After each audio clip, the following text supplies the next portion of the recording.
In some of my past videos, I've analyzed both Haitham's weapons choices and the impact constellations have on its damage output. In those videos, I've explained that while you can definitely gain a significant advantage on your Haitham by investing for that extra stuff, his weapon and constellations generally aren't particularly great if compared to the advantages some of the recent units would get from the same level of investment. In this video, I'll show an updated analysis about his constellations, and I will make a comparison between them and his signature weapon, to explain which option is better to pull for if you really want to invest that much into your Haitham. Let's get straight into it.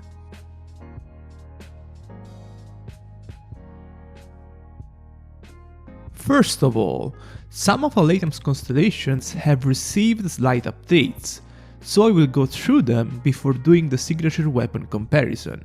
To summarize what I've said in my last analysis about constellations, C1, 3 and 5 are definitely something you shouldn't chase specifically, since C1's cooldown reductions don't really benefit its rotation structure, making its benefits quite situational, while C3 and 5 are just standard talent level increases, whose buff in terms of damage is generally on the low end of the spectrum.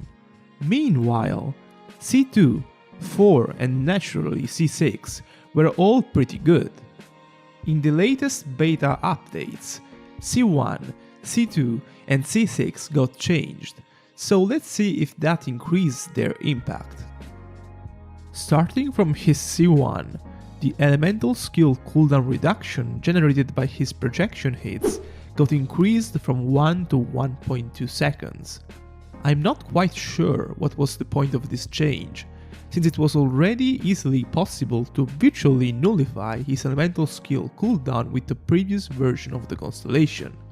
Regardless, as I said before, the scenario where you just spam Haitham's elemental skill during a fight is just not efficient, as that's just a massive damage loss if compared to standard rotations, where you use all your supports or sub DPS to increase the team's damage.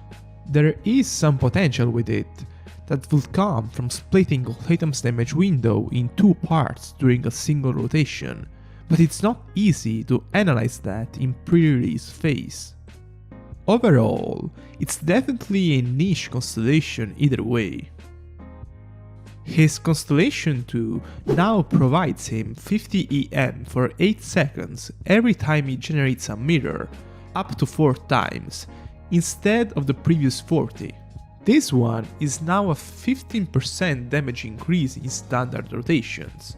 Note that it's almost impossible to fully take advantage of this constellation without using the stackless version of his elemental bursts to generate 3 mirrors. So burst DPS Haitham teams that plan to use his burst at full stacks just won't see an increase from this constellation.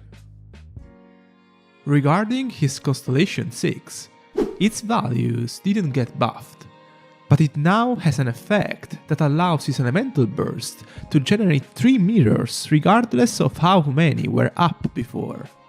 This is nice to have, but not as strong as it seems.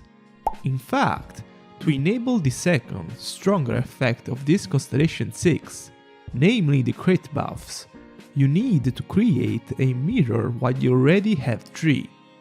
For this purpose, using his stackless burst actually has great importance in standard rotations, as it's just hard to consistently create that 4th mirror if you waste his A1 talent or his elemental skill to create mirrors to amplify his elemental burst. This upgrade only improves his potential on short rotations, as he can potentially use either his skill or charge attack to provide a quick amp for his burst, and then follow the burst with either of the two and get the crit increase for 6 seconds. It's useful if you can end the fight in those 6 seconds, which is speedrun territory, something you should definitely care about if you invest for a C6. So, now let's see what his weapon is about. To summarize what I've said in other videos, his signature is generally strong, as it's a huge stat stack with an additional damage value that depends on your EM. The issue with it is that there are many great sword options in the game already, and if you have one of the strong 5-star weapons, such as Mist Splitter, Jade Cutter or Heron, it's probably not worth for you to pull for his signature weapon. Also, considering its EM damage effect scales badly in AoE, as it works just like Yunjin and Shen He's damage buffs, meaning AoE hits will count as multiple different procs. Still, to follow the premise of this video, if you really want to spend Primogems to seriously strengthen your old Haitham, should you go for his signature or for his constellations? Before I answer this question, consider this. From a Primo expense perspective, going for a signature weapon is generally equivalent to going for a Constellation 1, while aiming for a Constellation 2 definitely requires a higher expense on average. If you listened to what I said before, you probably learned that I'm not a fan of his C1, so pulling for his signature will definitely be the better option in that case.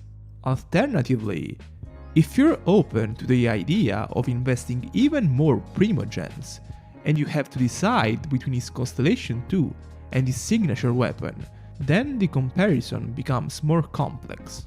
In short, the increase you get from his C2 is generally on par with the increase you'd get by upgrading from a strong 4-star option to his signature. Say something like Harbinger of Dawn, with its effect always being active, or Shigure on single target.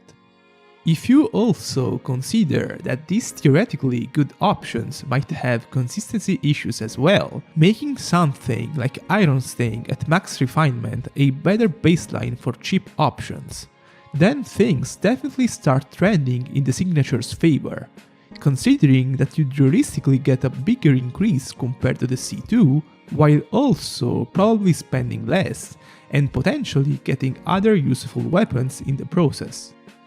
If what you have is even worse than Iron Sting, so something like Blackcliff or energy recharge weapons, then the answer becomes even clearer. Overall, while old Haitham definitely isn't lacking good options outside of his signature, his constellations are just not particularly good either, which makes the decision obvious if you don't have any of the great 5-star weapons in your box. I'm done for today. As always, make sure to leave a thumbs up and subscribe if you enjoyed the video. See you next time!